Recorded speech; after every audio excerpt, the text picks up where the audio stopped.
Assalamualaikum warahmatullahi wabarakatuh. Yang terhormat Ibu Mustaniroh SE SYME selaku dosen pembimbing ilmu kalam dan teman-teman kelas 1 Ekonomi Syariah C yang berbahagia. Puji syukur kehadirat Allah SWT yang telah melimpahkan rahmat dan hidayahnya sehingga kita bisa belajar bersama-sama lagi dalam keadaan sehat walafiat. Sebelumnya, perkenalkan nama saya Mulia Ayuni Tias sebagai moderator dan teman-teman saya yaitu Syekhah Hafiz, Hakam Firmansyah, Pratiwi Lutfiasari, Novia Adelia Jayanti. Adapun topik yang akan kita bahas pada pertemuan kali ini yaitu pemikiran teologi kontemporer Hasan Hanafi dan Ismail Roj Al-Faruqi. Untuk mengawali perkuliahan pada siang hari ini, marilah kita buka dengan bacaan basmalah. Bismillahirrahmanirrahim. Selanjutnya, penyampaian materi pertama yang akan disampaikan oleh Mbak Pratiwi Lutfiasari. Kepadanya dipersilahkan. Terima kasih kepada moderator atas kesempatan yang telah diberikan. Sebelumnya, perkenalkan nama saya Pratiwi Lutfiasari dengan NIM 214110201088. Di sini, saya akan menyampaikan materi mengenai biografi dari Hasan Hanafi. Hasan Hanafi memiliki nama lengkap Hasan Hanafi Husain. Beliau lahir pada tanggal 23 Februari tahun 1935 di Kairo, di dekat Benteng Salahuddin, tepatnya di daerah perkampungan Al-Azhar. Hasan Hanafi merupakan seorang teolog dan filosof di Mesir. Di masa kecilnya, beliau dihadapkan dengan kenyataan hidup di bawah penjajahan dan dominasi dari pengaruh bangsa asing. Hasan Hanafi mengawali pendidikannya pada tahun 1948 dengan menamatkan pendidikan pada tingkat dasar. Kemudian melanjutkan studinya di Madrasah Sanawiyah Khalil Agha di Kairo. Kemudian pada tahun 1952, Hasan Hanafi menamatkan pendidikannya di bangku SMA. Kemudian beliau melanjutkan pendidikannya ke jenjang yang lebih tinggi lagi, yaitu di Universitas Kairo pada tahun 1956 untuk mendalami bidang filsafat. Kemudian pada tahun 1966, beliau berhasil menyelesaikan gelar doktor dan masternya di Universitas Sorbonne di Prancis. Kemudian ada karir akademik dari Hasan Hanafi. Karir akademik dari Hasan Hanafi dimulai dengan diangkatnya menjadi seorang lektor pada tahun 1967, kemudian menjadi lektor kepala pada tahun 1973, dan menjadi seorang profesor filsafat pada tahun 1980 pada jurusan filsafat di Universitas Kairo. Kemudian pada tahun 1988, Hasan Hanafi diserahi jabatan sebagai ketua jurusan filsafat pada universitas yang sama. Pada awal dasawarsa tahun 1960-an, Hasan Hanafi dipengaruhi oleh paham-paham yang dominan berkembang di Mesir, yaitu nasionalistik, sosialistik, dan populistik yang juga dirumuskan sebagai ideologi pan-Arabisme. Pada dasawarsa ini pula, sebagaimana telah dikemukakan oleh Hasan Hanafi, yaitu pada saat itu Hasan Hanafi sedang dalam masa-masa belajar di Prancis. Di Prancis inilah Hasan Hanafi lebih banyak lagi menekuni bidang-bidang filsafat dan ilmu-ilmu yang berkaitan dengan hasrat dan usahanya untuk melakukan rekonstruksi pemikiran Islam. Dari sekian banyaknya tulisan atau karya-karya dari Hasan Hanafi, Ciri Islam atau Al-Yasar Al-Islami merupakan salah satu puncak pemikiran semenjak revolusi pada tahun 1952. Hasan Hanafi di sini berusaha untuk merekonstruksi pemikiran Islam ke arah yang dapat membebaskan pemikiran umat Islam dari segala bentuk penindasan. Ciri Islam secara garis besar bertopang pada 3 pilar utama, yaitu dalam rangka mewujudkan kebangkitan Islam, revolusi tauhid, dan juga kesatuan umat. Yang pertama yaitu ada revitalisasi hasanah klasik Islam. Yang kedua, adanya perlunya menentang peradaban barat. Dan yang ketiga yaitu analisis atas realitas dunia Islam. Hasan Hanafi antara tahun 1971 sampai dengan tahun 1975 beliau mengajar di Amerika Serikat. Setelah kembalinya beliau dari Amerika Serikat, beliau mulai menulis tentang pembaruan pemikiran Islam. Dan beliau kemudian memulai penulisan buku Al-Turaj wa Tajdid. Namun karya ini pada saat itu belum sempat terselesaikan karena beliau dihadapkan pada gerakan anti pemerintah Anwar Sadar yang pro-barat dan berkolaborasi dengan Israel. Maka dari itu beliau terpaksa harus terlibat untuk membantu menjernihkan situasi melalui tulisan-tulisannya yang berlangsung antara tahun 1976 sampai dengan 1981 yang kemudian tersusun menjadi buku Al-Din wa Surah. Di sini ada karya-karya dari Hasan Hanafi. Salah satu karya dari Hasan Hanafi yang sangat monumental yaitu dalam proyek besarnya tentang Al-Turaj wa Al-Tajdid, yaitu Minal Al-Aqidah ila Al-Taurah, yang telah diterjemahkan dalam bahasa Indonesia oleh Asep Usman, Suyadi Putro, dan Abdul Rauf yang berjudul Akidah ke Revolusi. Dalam tulisannya tersebut, Hasan Hanafi secara besar-besaran melakukan rekonstruksi ulang terhadap bangunan teologi umat Islam. Hasan Hanafi membongkar berbagai persoalan tentang teologi yang dapat menghambat kesejahteraan umat Islam. Kemudian, beliau memberikan langkah ideal untuk menghadapi atau untuk menyikapi hal-hal tersebut. Selain karya tersebut, ada pula karya-karya yang lain dari Hasan Hanafi. Karyanya diantaranya yaitu yang pertama ada Muqaddimah fi al-Istighraq. Yang kedua ada Al-Usuliyah al-Islamiyah. Yang ketiga ada Madayani al-Yasar al-Islami. Yang keempat ada Humum al-Fiqh al-Watan, Al-Turad wa al-Asr wa al-Handasah.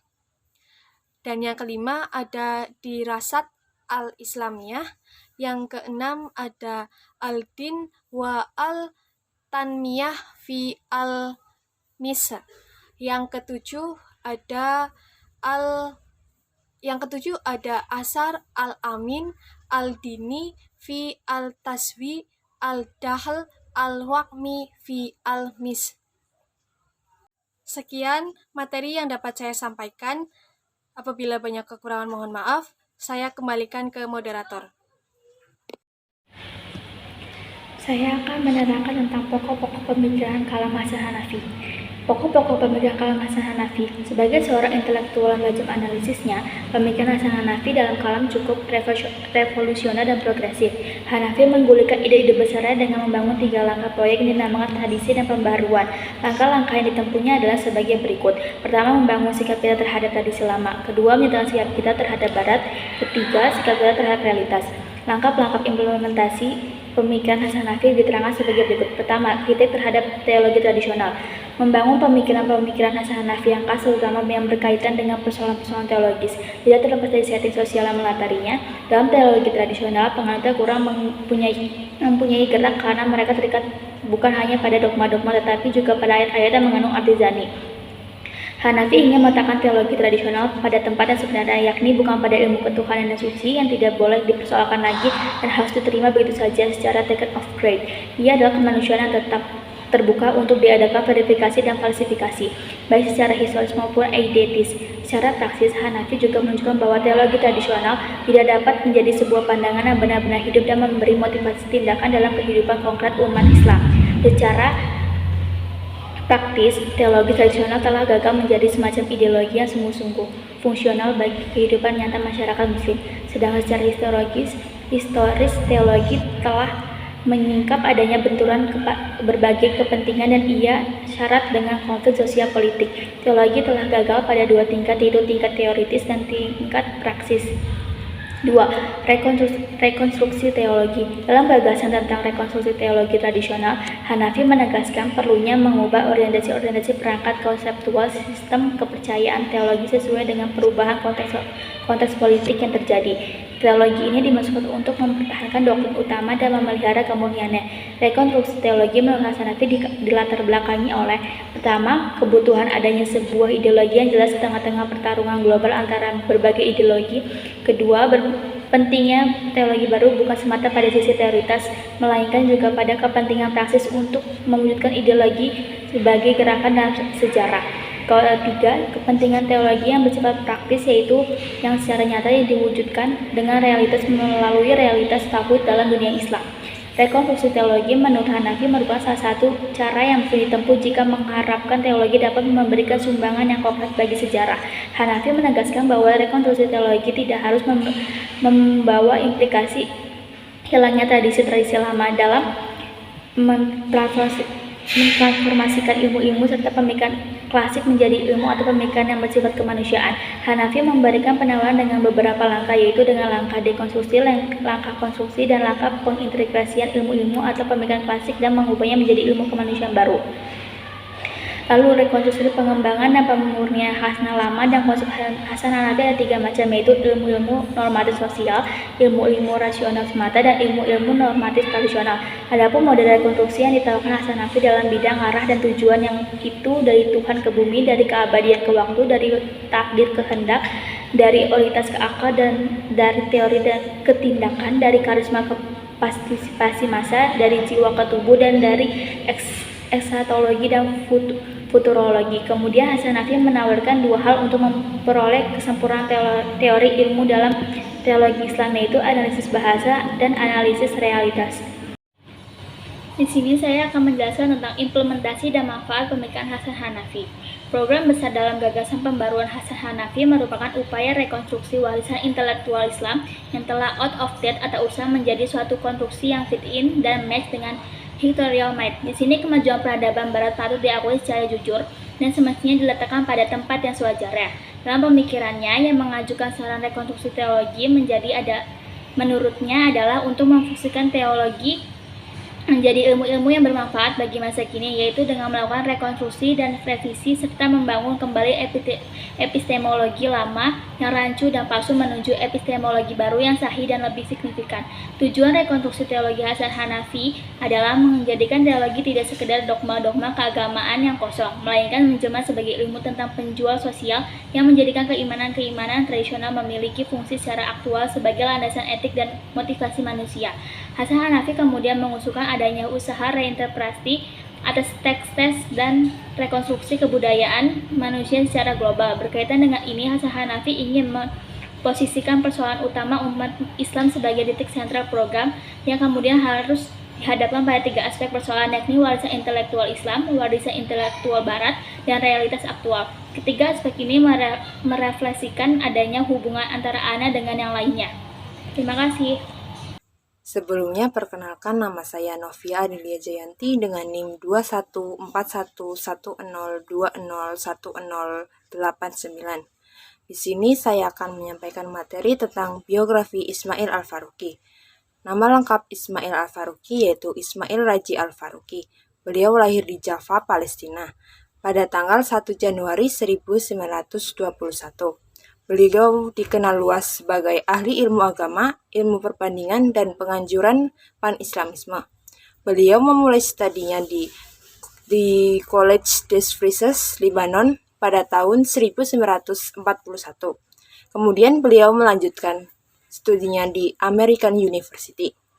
Pada usia 20 tahun, beliau mendapatkan gelar sarjana muda di bidang filsafat.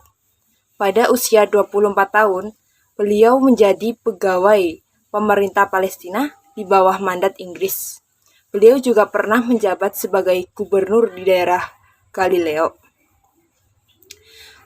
Pada tahun 1948, beliau melanjutkan studinya untuk mendapatkan gelar master di bidang filsafat, yaitu di Indiana University.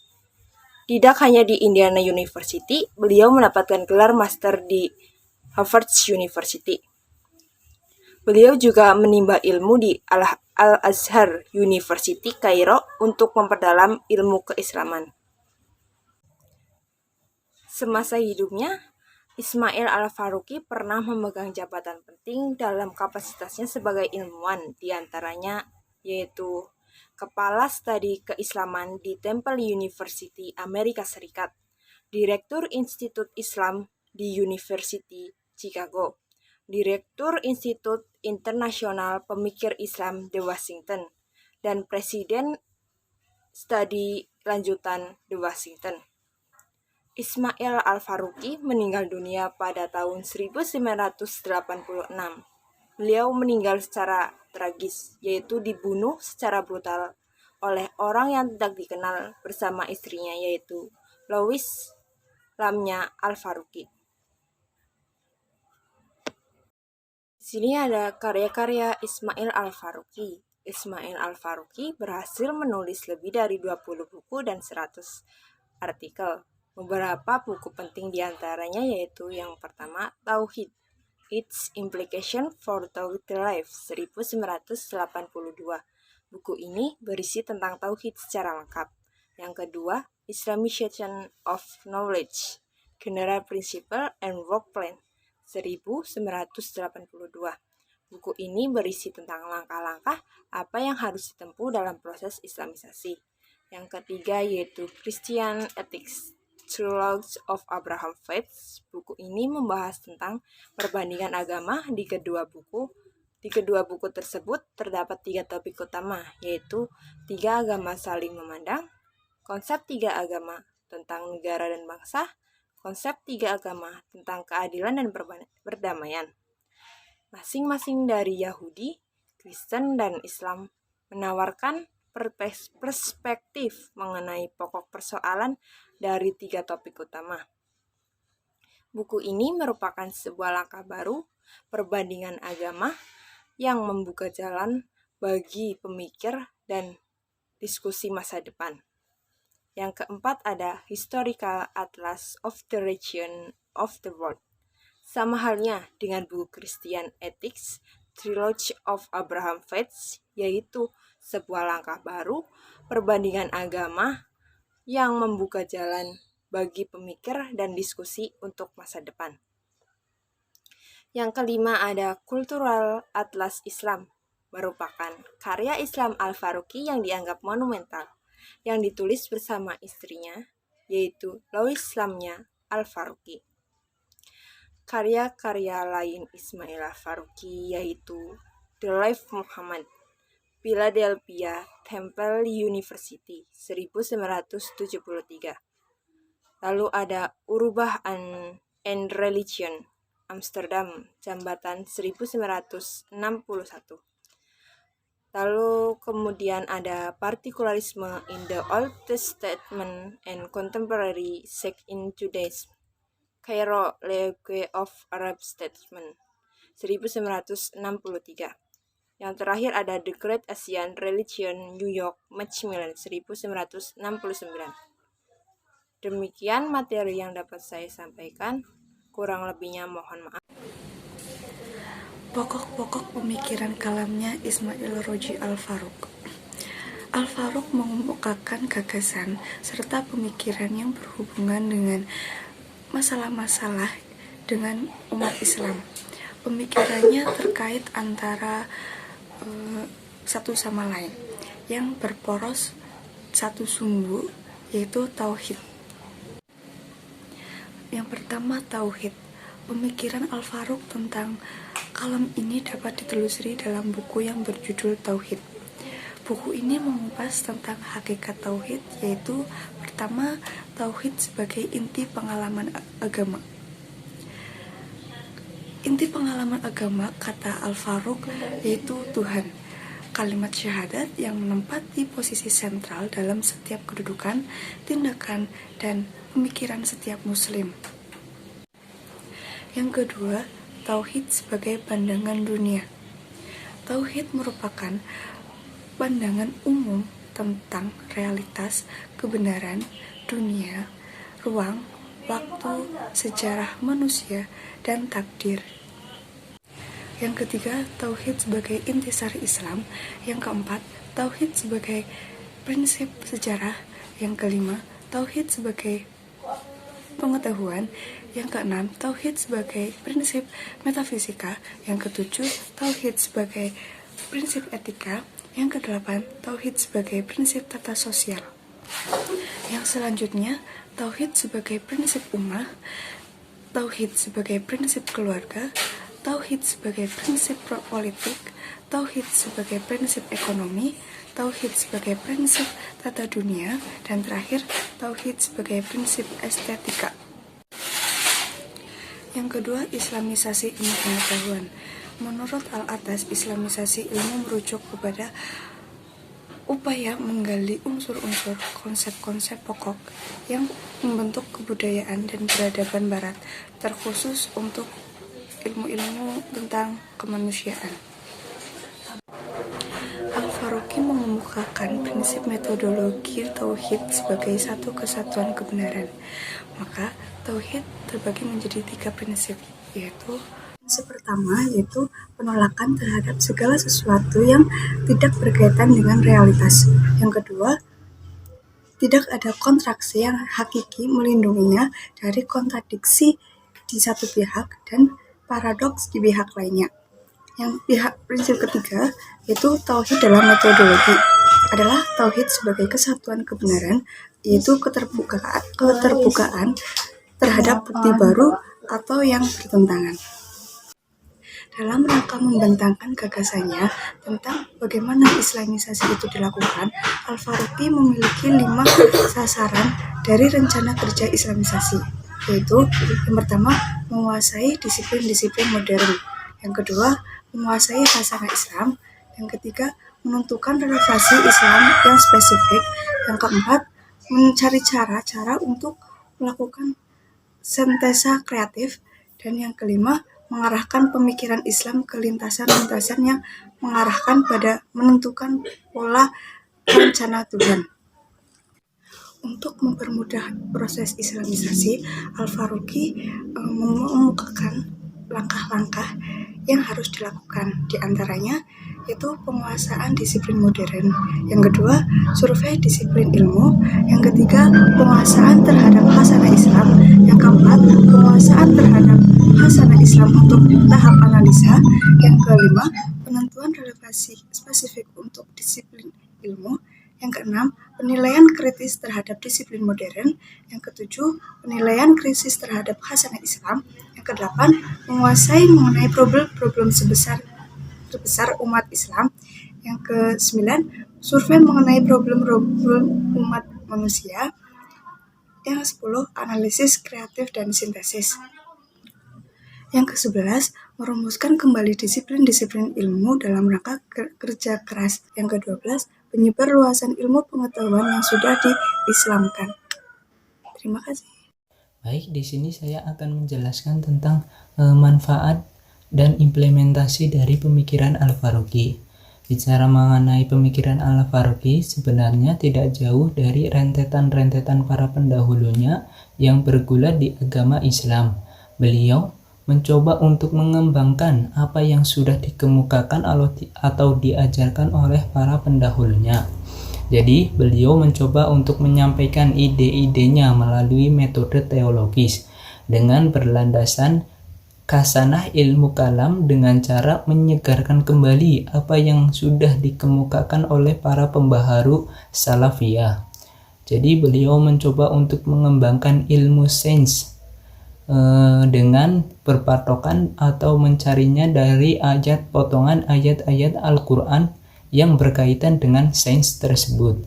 Jadi, kalau kita mengembangkan ilmu pengetahuan, kita sama saja mengamalkan ajaran-ajaran agama Islam. Baik, segitu saja yang dapat saya sampaikan. Saya kembalikan kepada moderator. Sebelum mengakhiri presentasi pada hari ini, saya selaku moderator meminta maaf atas segala kekurangan. Semoga apa yang kami sampaikan tadi bermanfaat bagi kita semuanya. Terima kasih. Wassalamualaikum warahmatullahi wabarakatuh.